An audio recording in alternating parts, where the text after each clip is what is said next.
Hi everyone. Today we are pleased to welcome Suvendu Ghoshal, currently serving as a human resource consultant with Shivalik Small Finance Bank and the CEO of White Windows Consulting, where he focuses on consultation and performance tuning. With extensive experience in talent strategy, workforce planning, and business aligned hiring practices, Suvendu brings a practical and solution oriented perspective to recruitment challenges. His experience across advisory and operational roles give him a grounded view of what truly makes hiring successful. In today's conversation, we will talk about talent hiring and the challenges, what makes hiring more demanding today, where organizations struggle the most, and how talent teams can respond strategically.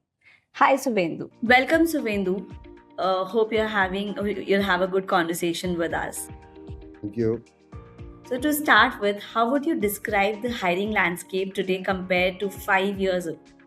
That's a very interesting question. So I will compare it with a generational shift, though 5 years is not a generational shift, but the way things move have been moving. I would say that the hiring landscape has undergone a big change from volume-driven hiring in the past to more capability-focused hiring. I think that's one big change that has happened.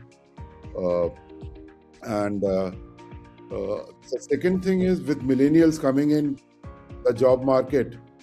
So it's no more the earlier way of looking at organizations looking at candidates, but candidates also looking at organizations. So I think that has changed, with Glassdoors, and so that has been a big shift. So you are also being watched. That's a point I make to the organizations where I work with, that it is not only that we are watching or interviewing candidates, but they are also watching and scrutinizing us. So I think these two are the big changes that I see from last 5 years. So, do you see that change happened because of millennial to Gen Z journey, or is it something that otherwise only millennials are also changing? So millennials come with their own value system, and of course that has also influenced the Gen X and Gen Ys. Uh, they have been influenced by the millennials in that sense, uh, wherein the value system of millennials are, they value freedom, independence, they value, uh, the worth of a job more than anything else. What does it mean for me with him? And it's just not only a pay ticket that they look at, which is where there is a paradigm shift, and from the past, and also um, uh, millennials look at growth in a. So it is just not picking up a job and it gives you that security. They are not looking so much for security as much for growth.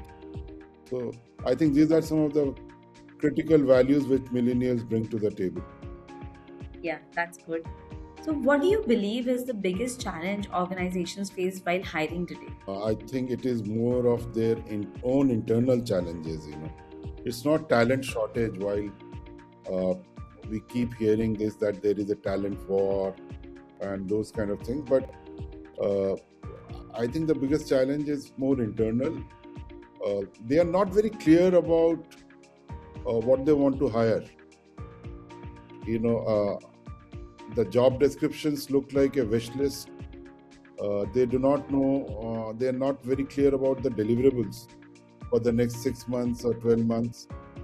So they keep looking for candidates, which is maybe the best fit, but the best fit never happens, because again it's a two-way thing, and the organizations must cope up with that.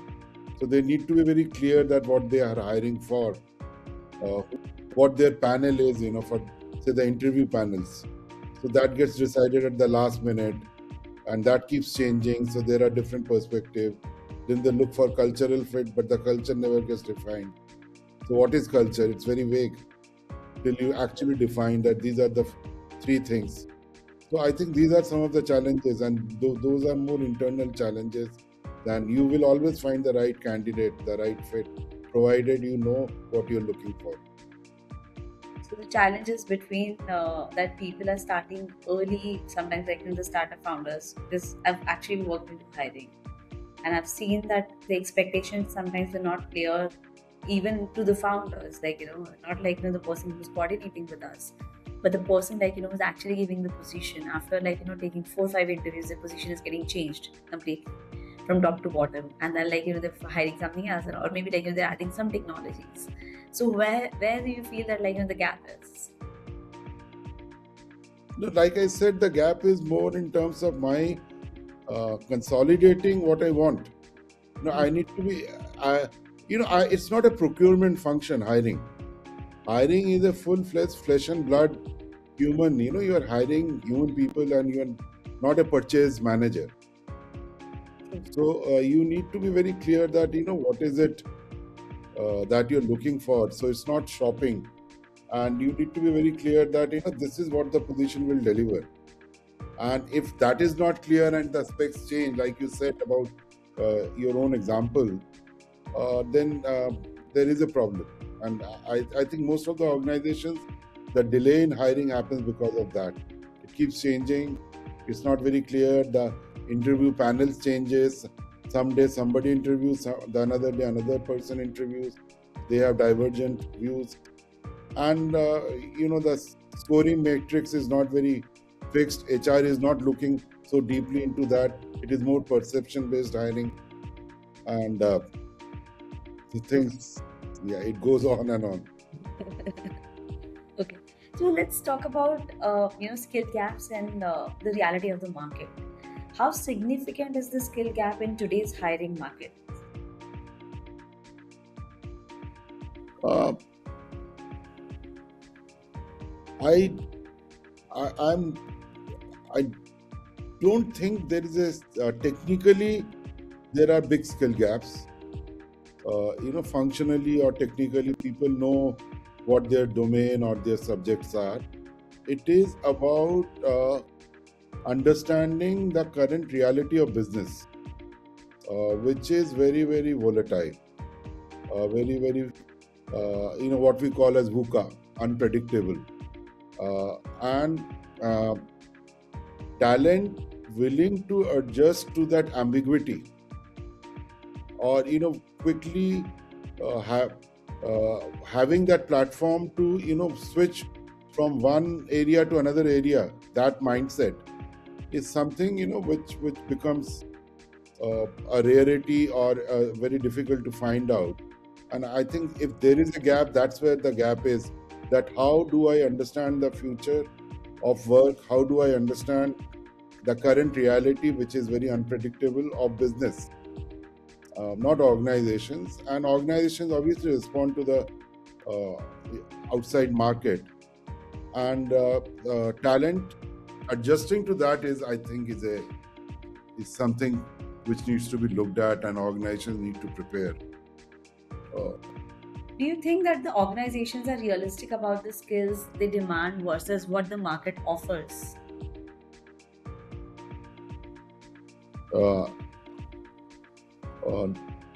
No, I think they go a little overboard, and that is why hiring. So if you need too much of insistence on pedigree, too much of insistence on the employer brand from the past, too much of insistence on when I say too much means if I'm insistent on the technical know-how, then I must bring in the parity in pay as per the market, but I'm not willing to be flexible there, and that's again creates an imbalance.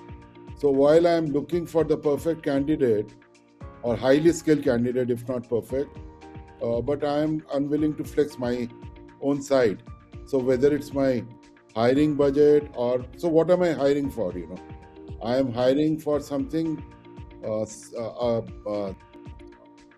human resource for me to train in the future, and bring him up to speed as per my organization, or I am hiring somebody who's ready-made and is coming and delivering within the next 2 months' time.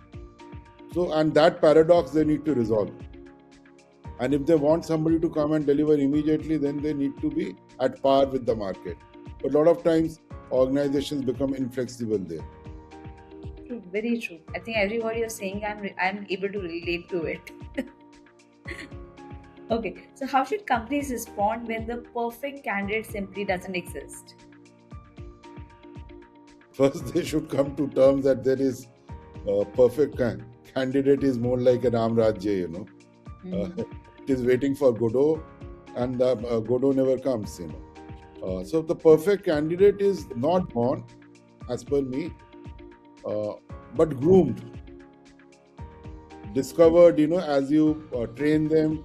So you hire maybe at 70 or 80% of what you're looking for, the ideal, and you invest another 30 to 20% on training, grooming them, and bringing the person up to what your requirement is, and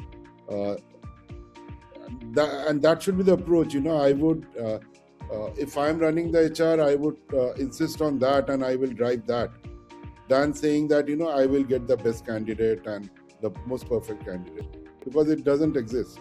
Because each organization is unique, and they have their own culture, their way they work, the way their processes are, and you have to bring people up to speed there. So that's where training, capability building becomes very important, and post hiring. So what about, like, you're trying to say that the potential has more merit than the real experienced guys? Sorry, the potential has more merit than Real experienced guys. Potential definitely has merit, and it has to be a healthy balance between past experience and potential, because you do hire on potential, because while you're hiring, there is a degree of uncertainty which you will discover once the person comes on the job, and that's where you look for the right potential and then groom the person accordingly. So potential definitely has merit. I will not say more merit, but merit. And of course, experience cannot be replaced. So if you have done one kind of a job, so you will know how it is done. But the context will change. Once you work in one organization and you move to another organization, that context changes. I think, like, my next question you answered a bit, but if you want to add something, that how do you manage situations where hiring managers have unrealistic expectations? I think that's a very routine and ongoing thing, and most of the HR or talent acquisition people you talk to, they will say that we face this challenge. I've been really working hard, and our profiles are not getting shortlisted, and the hiring, because hiring manager normally, how many, if you really look at it in a career, say I've got a career of more than 3 decades, how many jobs you change, 5, 6, 7. So potentially, how many interviews you have given in say 30 years, 20, 25. So you may have taken 200, 300, 500 interviews, but you have actually given not more than 25, 30, 40 interviews. So the hiring managers normally come from their own experience of the market while they were being interviewed and they were searching for a job. But obviously, from then to now, the market reality has changed. And that reality is the responsibility of HR to update it to the manager. They must update that what is the current market reality, how the candidates are behaving in today's market, how they are also checking out the employers, and the hiring manager needs to be made up to speed about that. That is one. Second, HR must bring in facts and figures of the benchmark. Say, if there is a salary issue, They must share the market salary. And at times the companies, there is a challenge, they lag in the salary, the pay revisions may take place later. So the HR needs to do that part also. So benchmark of the current practices, also telling them about the current market trends, how the job market is looking like, and educating them on that. And then the hiring manager, may have a different lookout. So, do you think that these conversations, should happen early in the hiring process to avoid delays? Yeah. Right from your first question, your second question, if I recall, about clarity. That what is it that I'm hiring for, about the deliverables of the next 12 months, about the market reality. All this conversation must start before the hiring process starts, so as to hire in time, if not before time, and deliver as per requirement, if not the best candidate, but closest fit. Yeah, but I've seen that, a lot of times, of course, startups are paying well, like, especially funded startups. But, all these client based companies or mid level companies, by the time, the recruitment is happening, or, the person is joining, most of the requirements are over, like, because it takes a lot of time. How do you suggest they can reduce that time span? Because, like, these are the client requirements, and people are coming to hire those people, probably, like, sometimes they hire a third party also to hire it. So what are your suggestions towards it if they have to do a quick hiring? So I think more than pedigree or benchmarks of colleges and those things, in today's time, you should look for capability. What value the person can bring to the table, that is one. Secondly, what this role will deliver. They should be absolutely clear about that in the next 6 to 12 months. I've said this before, I'm repeating myself. And third, who are the critical stakeholders, and they should be the ones who should be doing the hiring as a panel, in case there are panel discussions. And fourth, if they can and if all these things are there, the time to hire automatically gets reduced, and you are able to quickly swing into action and actually see your action getting into results, bringing you results. And all these things can actually improve the process. So by this, you can say that, like, this will balance speed and quality both. This will balance what? Sorry? Speed and quality both. Yeah, I mean, speed without reflection is a car without brake. It will go and hit somewhere. And reflection without result is a very meditative process, which can only bring in your own bliss, but may not give you actually organizational results. So all this has to converge. So while you're going at a speed, you must know which direction you are going. That is one. Secondly, that direction brings you thoughts. That thoughts must converge into some kind of results. And that those thoughts are the quality. To me, the kind of talent you're looking for. And the combination of these two, speed and quality, should bring you the right result. But provided you know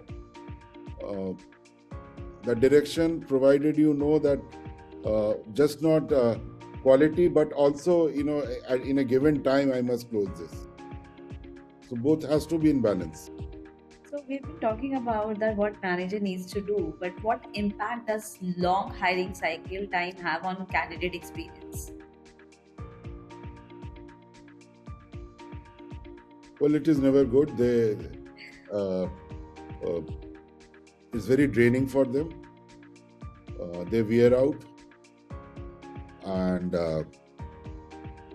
they find the organization uh, not very communicative if it is taking that much of time, and they make their own assumptions about the organization. And obviously, in an open market, they will look for other opportunities. So you may lose out a good candidate if it takes a long hiring time.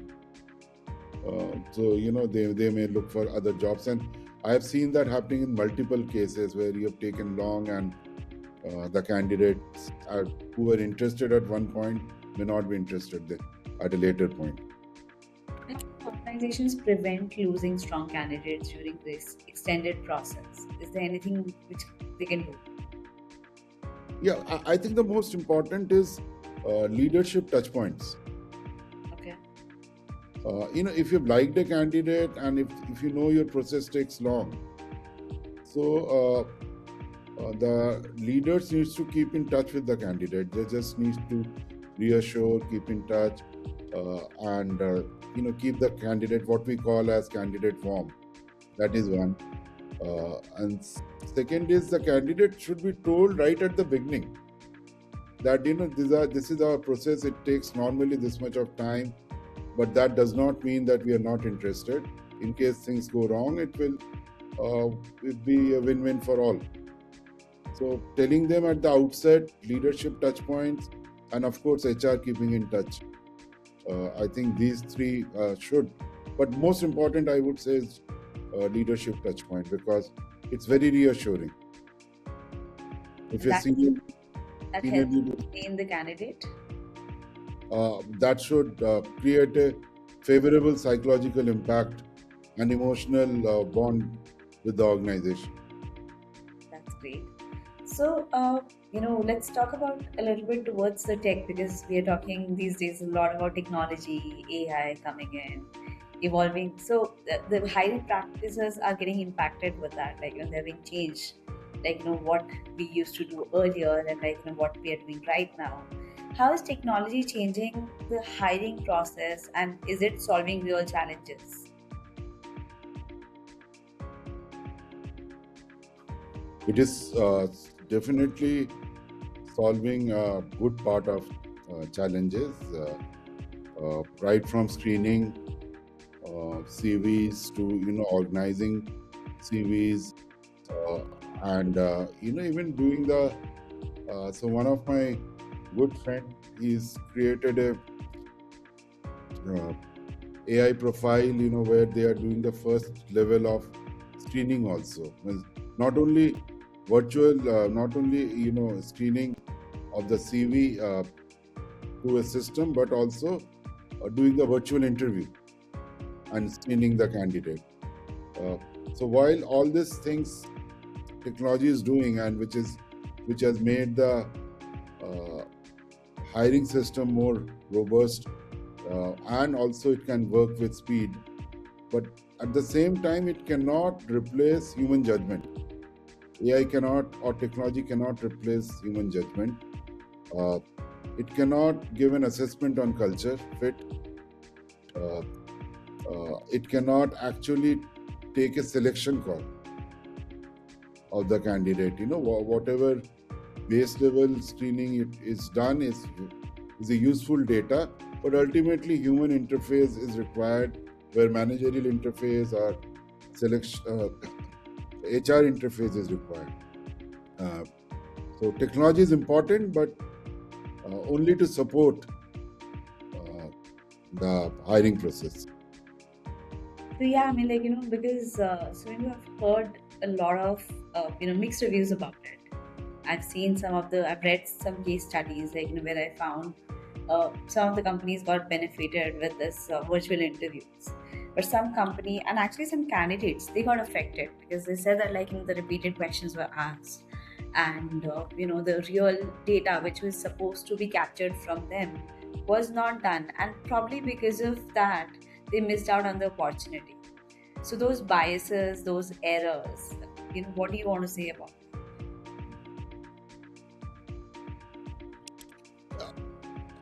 So technology is defined. It has its own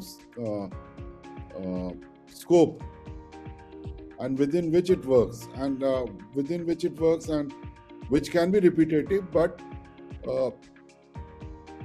with a purpose. So the same set of question, if it gets repeated to two different candidates, it is giving you a very standard evaluation of candidate response to the same set of question. To that extent, I think it makes absolute sense to use technology and reduce any bias. But at the same time, like I said, that it cannot replace human judgment. And if we are totally basing our decision on, say, a screening interview by AI, then obviously, you may have a virtual candidate who does not exist working at two different places, because you've been able to actually make friends with the technology and know how to use the technology on the wrong side. But that's where the human part comes, and you have to do the assessment yourself and ensure that each individual is treated in their own unique way and assessed also in their own unique ways. But standardization is good, I will always say. Yeah, so that risk, which has been there, because if company is evaluating through AI, and then that risk is there of losing some candidates, that is okay. I mean, because sometimes the judgment will be fair, but sometimes there could be some errors, where you'll end up leaving those candidates. So that seems okay, that much of risk, because it's saving time, it's saving cost. A lot of things are scrutinized, early.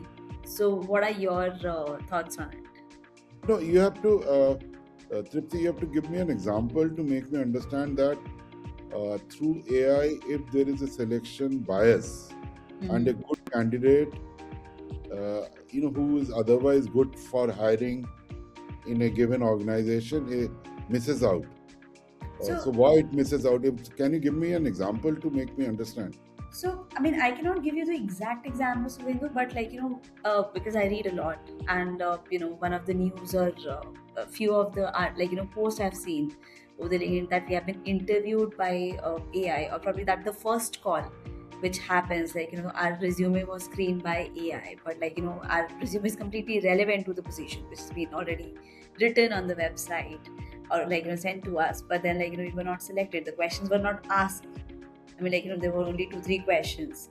So, I mean, I understand from one perspective, because when we talk to the leaders, who are building AI, they of course, tell us that these are the work in process, and we're working on the case, these situations and training AI. But that, one part of it, one segment who's been getting affected a little bit out of it, who's giving the interview and probably waiting for the call, because as per them, only 2-3 questions were asked, and the resume should be the basis how they should be evaluated by the company.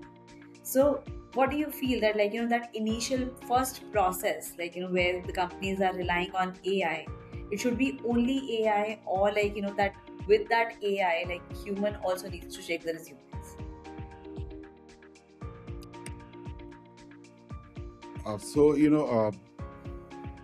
Being a HR person for most of my life, though I've been also a business person, Tripti, I can say that the screening interview is more to do with, and I would always recommend that as a process in the organizations I will work for or I work for, is a process to see not the technical competence. So while, as a candidate, I might feel that this is a HR job where I can walk into it. But if there is a screening interview that is happening for me, so they will see, my qualifications, then where do I stay, what stage of career I am in, relevant experience. Suppose the job is looking for 5 years of HR experience and I have 30 years of HR experience, I am naturally rejected by AI. So they will do those basic things. If the job is in, say, northeast of India and I'm based out of NCR, the capital of India. So obviously, again, I am not a natural fit. So, and AI or the screening interviews normally to see whether the candidate is, or the compensation, the fourth criteria. Suppose, I am at a X compensation and the company is offering X minus 10. So there is a big gap in the salary and they can't match the salary. So again, my profile does not get shortlisted. Not because I do not know the job. True. And I can deliver the job, but it is a screening interview and they have looked for those criteria. And I think if AI is doing something similar to what I just described, then it is doing a right job. And even if I feel that, it would have been a cakewalk, the kind, I've done it thousands of times, but still I'm not selected. True. So let me clarify here, because if somebody will hear our interview, so I am a big fan of AI. I use AI in everything. It's just that these question comes when you read a lot of people who are using it. These are similar thoughts, mixed thoughts, and then you actually want to remove those fears, those perception out of those people who wants to use it, but they're afraid of using it. They feel that if we'll use it, what if this happens? What if that happens? So that is why I'm asking you these questions, that it's okay to use AI tools into hiring, right? Absolutely. And I think it is okay to use AI wherever it is there as a supportive function in all parts of businesses. So, the other day, one of my friends who is an architect was saying that, AI is going to take over. And this is recently after the AI summit, during the summit. Yes. It is going to take over all the jobs, and it has certainly created panic amongst the youngsters. So then we had a good discussion, and then I had to tell him that it is going to do these kind of jobs for us, and the rest of the job will continue. You will always require a project manager, even if you have AI. But AI can't do people management. AI can't do performance appraisal. It might organize the data. It might say, okay, these are the capability. This is what you were supposed to do, and this is what you have done. But you cannot take a decision because AI will not know the context. Very true. Very true. So AI is very good, but it is only there to support us. Very true. So, recently, I took another interview, and there also, we were talking about the AI products and everything. And I attended AI Summit, I was pretty fascinated the kind of innovations are happening. And at the same time, the debates were happening around it that, okay, it is only human based, or it is only AI based, or it is human plus AI. And every time that, the voting was happening, I was voting for human plus AI. I'm sorted. I knew that, that human support is never going to go. That is required this way or that way. People like us who have been in HR for longer time, having the kind of conversations we do, I don't know, very soon any AI is going to take it. Absolutely. Even in my coaching, I did some work with Oxford on understanding AI and how I can use it in my coaching. So I do use AI in coaching, but it only helps me to create the important data posts or fact posts. It gives me the facts, which at times my mind might jumble, because there is too much of information. But then what do I do with that information is not what AI can. I really need to then delineate from that information and build on the course of action. Very true. In fact, people like us, I always say that, I'm not a writer. I'm not somebody, who's going to do a lot of. I mean, I am a reader. I like exploring things. But of course, I need that scrutinized data, where you don't have to go. What, if it is saving my time, why not to use it? Use chat GPTs, use everything, Perplexity, or the Claude, who's Yeah, taking over the market. But if it is helping you to do your job in a minimalistic way, why not? absolutely, absolutely. But if you are using it, if you or me or anybody else are using it only, they start doing my job or your job, then obviously, we may not be doing justice to our jobs. True, very true. That's what at least till now, that is the scenario. Let's see, what future holds for us, or AI is coming around. What kind of conversations are going to happen? But yes, till now, it is not going to happen. No, I am excited by, I've seen the IT information technology time now. Rather, I'm Gen X, so I have. When I started, it started with a typewriter.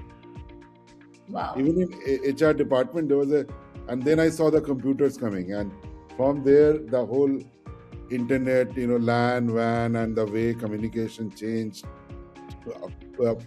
I was working for a company called, it was in the picture tube manufacturing, Samtel, and we used to use walkie-talkie to communicate with the factory.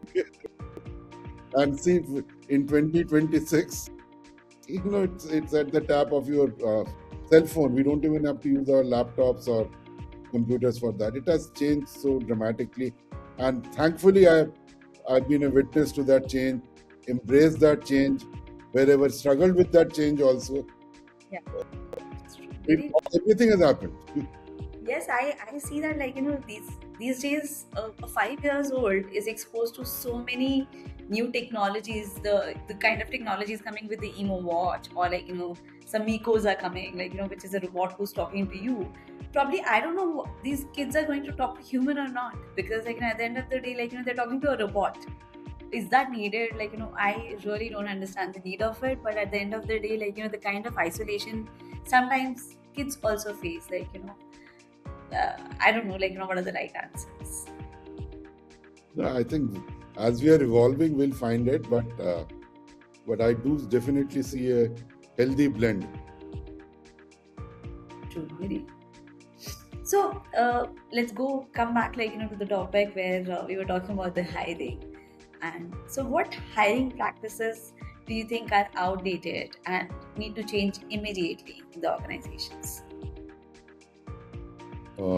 I think something I largely believe that pedigree from which college or which university, that thing is a passe, because what you bring to the table is more important than from where you have graduated. So I think that needs to change, because it's no more. It is more capability. Your ability to work, like I said, in ambiguity, your ability to understand the future and the present. So I'm giving examples. There are so many more things. So I think pedigree-based hiring needs to change. I would say, and I would also say that if we can reduce panel interviews, because that takes away, I mean, at a brass tack level, that takes away a lot of time. And getting the panel, everybody's time, and that delays hiring. So if you can fix that, these are the 2-3 people only who are going to be involved in this hiring process, you can really hasten up that process. So, and third, I think you must strengthen your own capability building platforms. So that when you hire, you are able to actually bring them up to speed fast through your own platforms. I think looking for the best fit is not the answer. Looking for the right fit. When somebody who's there at 70% can be your prospective candidate, because you will hire 30% for potential. I think that's another paradigm which needs to change. That's great. So, like, a lot of conversation happened recently about skills over the degree. That's what, like, we are aiming for. The future is coming with the skills, not the degrees. Yeah, means I think we are entering a world of gig workers, and more organizations, the structural part of it will shrink, and they will largely work through ecosystems. That's how I look at it. Like it's going to be the stars. People will be here, there, everywhere, and very different organizations we will feel. So the boundaries will be less. Will be not very strongly defined. While people will still deliver for the common purpose, for the common organization, but they may be spread out and they may not really work, quote unquote, full time, 8 hours, 9 hours with the same organization. That's very true. So, you have to pick your star. Okay, so Suvendu, it was a very nice conversation. We're going towards the end of it. One suggestion, one challenge is like, if organization want to overcome hiring challenges in the next few years, what should they focus on starting today? They should create their own talent factory, which means, even if I hire, like I've been saying this, I'm repeating myself, I should be able to get the talent as per my organization. So they should, that capability building I should do in my own organization. They should create their own talent factory. That is one. They should, define the roles, the permanency of the role, whether I require, because you can leverage the gig economy, the gig working community, and for the future, I think that will come to play a big role, which we just discussed. And so they should also do that in a big way, that, is this role permanent, or if this role may change, as businesses change, as the future changes, in the volatile business environment. So they should also look at leveraging the gig economy. And third, they should make the hiring manager almost like a talent acquisition manager. I mean, they should understand the market. So somewhere they need to take, not only as an end customer where, say, HR is giving you the resources, but take responsibility of hiring, partial responsibility of hiring. It's just not a selection interview, but they should own up. So the organization should prepare the hiring managers for that. So, Suvendu, it was a great conversation, and thank you for the wonderful advices. I hope they're going to help, and I really enjoyed our conversation because, yes, recruitment is very close to my heart too. And I've done it for a long time, from the moment, like, in 2009, when I used to be a kid trainee, like, who used to take it as a challenge that 3 days, 3 positions I'll close. That's how I used to be. And now, like, the journey has come to an end where, like, we are talking about it, we are telling and we are guiding people that how to do it, like, the kind of confusions they face, during the hiring processes, or like, thinking that what is next, why we are not able to close. Probably this interview will help them, understanding those gaps. So hopefully we are, we'll reach out to the people and, give them some solutions out there. So thank you so much for coming here. Thank you for joining at the People's Board. We cherish the moments. Thank you. Yeah, thanks, Tripti. I think you're doing a great service to the business community, the HR community, by creating these kind of wonderful discussions. These are all thought-provoking discussions. There is no right and wrong answer, but it obviously, these are all experiential things, and I think it's a great service to the whole business community, and I wish you all the best, and it was wonderful talking to you. Thank you. So much. Thank you so much.